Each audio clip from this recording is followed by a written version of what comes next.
She's a little shy. They're all going to be a little slow to come out of their boxes. Meet Sherlock, a barred owl that makes her home at the Alabama Gulf State Park Nature Center. Sherlock was injured when she was learning to fly as a juvenile. Park naturalist Corey Powell explains that Sherlock flew into some barbed wire and broke her wing. So as you can see, this wing isn't flush against her body, and she moves a little quick when she's flying. Thank you, Sherlock. But if you can tell when her wings are open, she can't fully extend that wing either. So that would, of course, be a problem in the wild because she would not be able to fly properly to catch prey. She also wouldn't be able to get away from predators. Barred owls and other raptors are protected by the Migratory Species Act.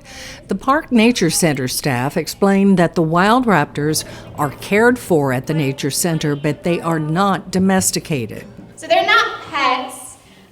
They don't really care for us the way that we care for them. So I love Sherlock, but she doesn't really feel the same way about me. She sort of recognizes me. She knows who I am, and I feed her, and I clean her cage, so she more or less understands that I'm not a threat to her, and that basically I equal food pretty consistently, but she doesn't care for me the way a pet would.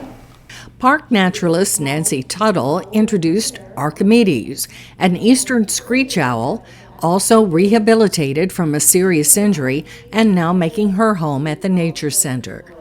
She is fully grown. She is about 13 years old. She came to us in 2009, and she came because she was hit by a car and she was learning to fly. And she's not being real cooperative. But if you look, those of you on the front row, you can see she is missing an eye, her right eye. So what happened, she was learning to fly and learning to hunt and swooped down on some prey. Unfortunately, the prey was eating food by the side of the road, and she was hit by a car. Archimedes is the smallest owl at the Nature Center, and the biggest is a great horned owl named Willow. Like the other owls, Willow had a serious injury, making her unable to survive in the wild. She is only about 3 years old, and she actually came to us because she fell out of her nest as a hatchling, which is actually super common for great horned owls. Great horned owls are, you could say, one of the worst nesters in the bird world because they don't make nests. What they do is take over old nests from other birds, or sometimes, if there's just a tree branch that looks like it'll do, they'll stick a few feathers in it and call it a day.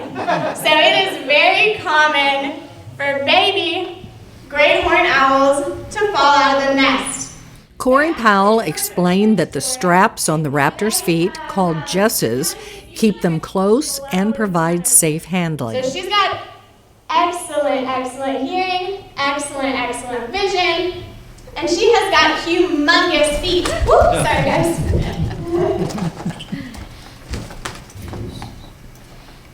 And you'll notice, well maybe she's sort of wrapped them all up, but she actually has different jesses than the other birds. Instead of having leather ones like the others do, she actually has little rope ones, and that's her I'm really annoyed noise. I don't know if you can hear it. But she has little rope ones that we actually have to thread through because she hates her jesses and will tear them off. So in addition to being the hardest to get just naturally, she makes it extra hard by making it so we have to actually thread her jesses through her anklets every time. So she really makes us work for it. But even though I'm talking a little bit bad about her, I do love her, and she is an amazing bird and a really awesome bird to be able to work with because she's huge and just so magnificent. Hawkeye is a red-tailed hawk and was already used to being handled by humans.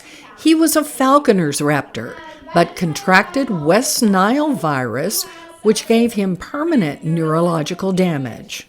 And along with that, he ended up having now very poor depth perception.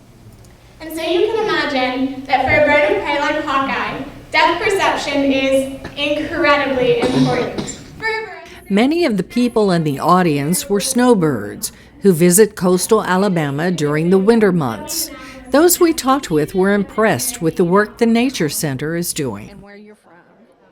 I'm Karen Wanick. I'm from Kaukauna, Wisconsin. I'm Bob Wanick, also from Kaukauna, just south of Green Bay.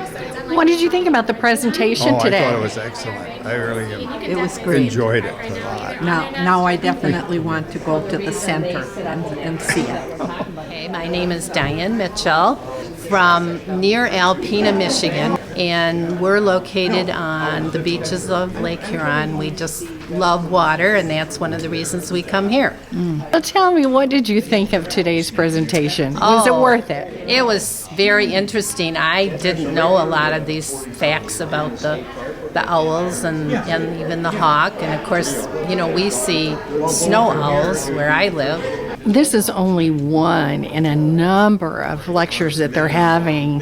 Are you planning on coming back to any more? Oh, yes. We are signed up for Friday, and next week, too. We plan to come back to more after that. We're here till March. All right. The end of March, actually. Each of the Raptors have their own enclosures at the Park Nature Center in Gulf Shores, and visitors are able to see the birds as well as a variety of other species as part of the center's educational mission. For more information about Alabama's Gulf State Park Nature Center or the Gulf Shores and Orange Beach Winter Showcase series, visit their websites.